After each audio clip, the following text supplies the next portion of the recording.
Have you been finding yourself being inauthentic and wondering if reinventing yourself would be the solution? I want to share my journey and inspire you to reinvent yourself.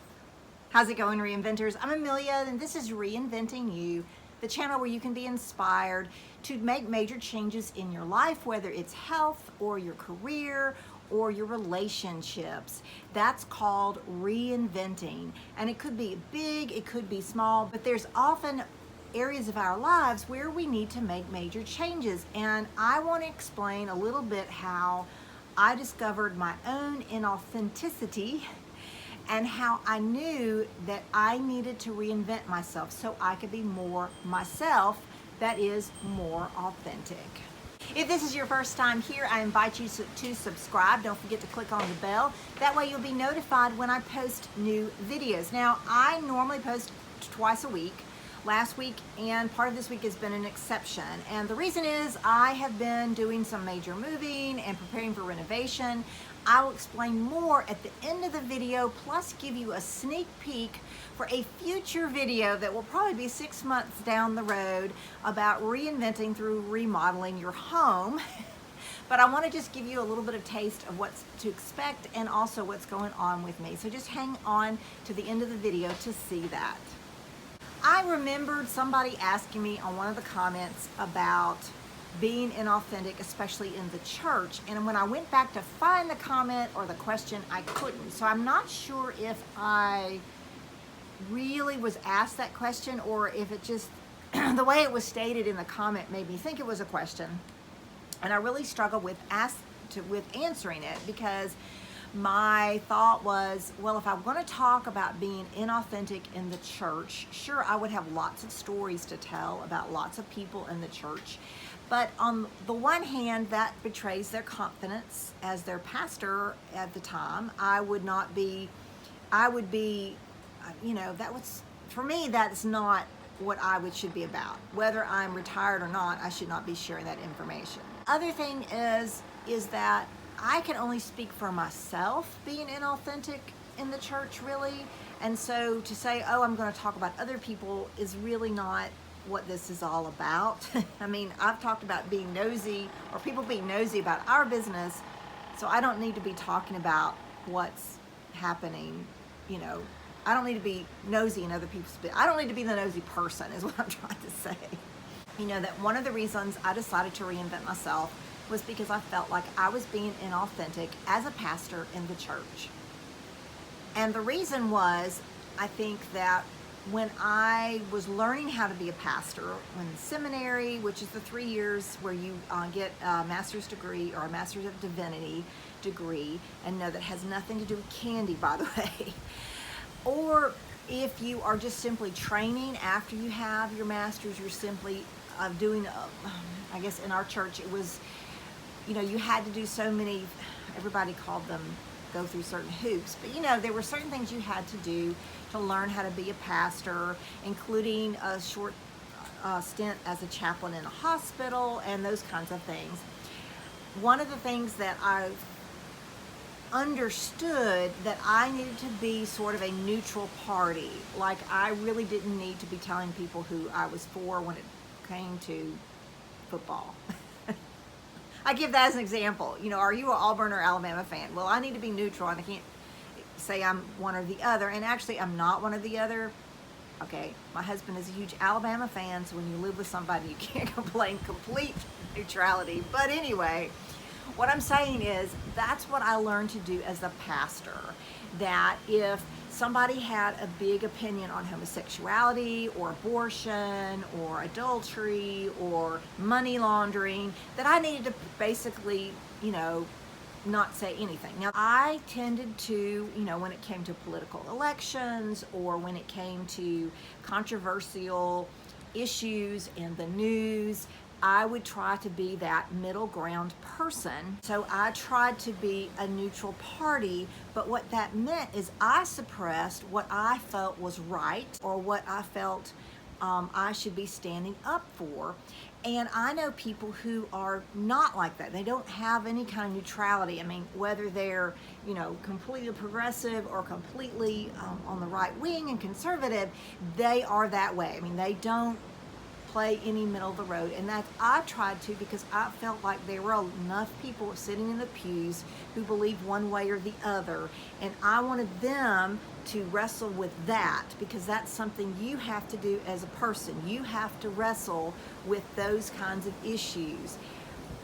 I think that what happened, though, is it broke me down.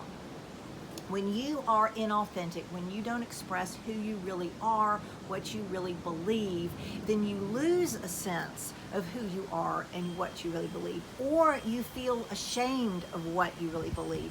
Or you feel like what you believe is wrong somehow because everybody else believes differently. But I'm way more progressive than everybody in my churches, any of the churches that I served.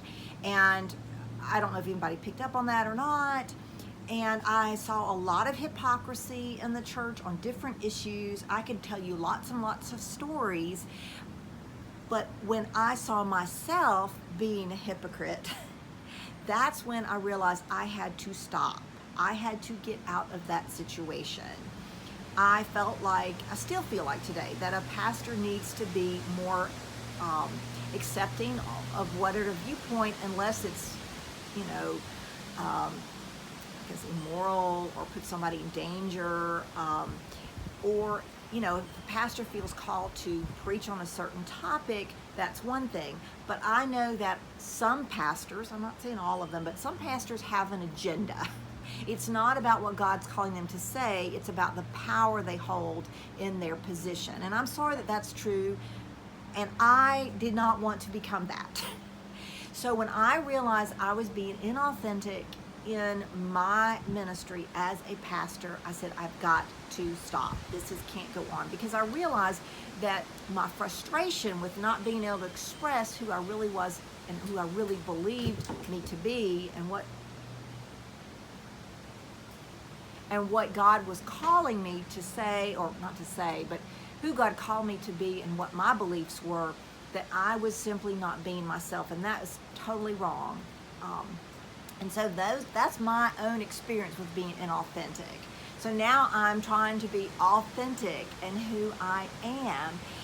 And it really is hard, especially in this day of polarization. I mean, I've seen marriages collapse, I've seen relationships collapse over different political views.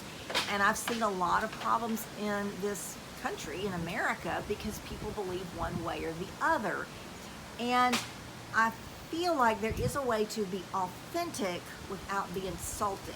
I think there's a way to be authentic without saying, my way is right, your way is wrong. I think there's a way to be authentic and have dialogue with other people who do not believe the same way you do. And I will give an example of one of my sister-in-laws. And she and I have very diverse religious understanding, very diverse political understandings, but she and I can sit down and talk, and I will tell her, I appreciate that with her. I appreciate that we can disagree, and I can tell her I disagree with things that she says, and she can tell me what she believes, and I like that. Now, we don't, we're not going to go to the polls and vote the same way. We're not going to, believe in the same way, but we can still pray for one another, and we can still invite each other in our lives and love one another. And I think that is the secret to being authentic to yourself, to be authentic and yet still be in dialogue with other people who don't believe the same way that you do. But I'm glad that I followed my instincts, I followed what I felt was God's call, and retired early from the ministry. So now that I'm being able to express to you on these videos who I really am. I don't know what your beliefs are. I don't know where you are in your life, but if you find yourself being inauthentic, suppressing yourself, and I think a lot of times women do tend to do that. I don't know, maybe men can, say a few words about it, but I think that women tend to internalize what they really believe, and they don't speak out, and I hate that. But if you find yourself in that situation, I encourage you to find ways to become yourself and to be more authentic. Here's the original living room with everything in it, and then we had to empty it out, and that's the room afterwards, and here it is in our little pod. And now, after the demolition started, here's all the junk they pulled out in the living room and other places in the house. And here's the living room as the demolition has started. And I will have some more things to say about that as we go, but I just wanted to give you this sneak peek. I hope this video has been helpful for you. If it has, please give me a thumbs up. Don't forget to subscribe and leave me a comment below if there's a way that you found yourself being inauthentic and what you did to get out of that situation and become more yourself. Have a great one.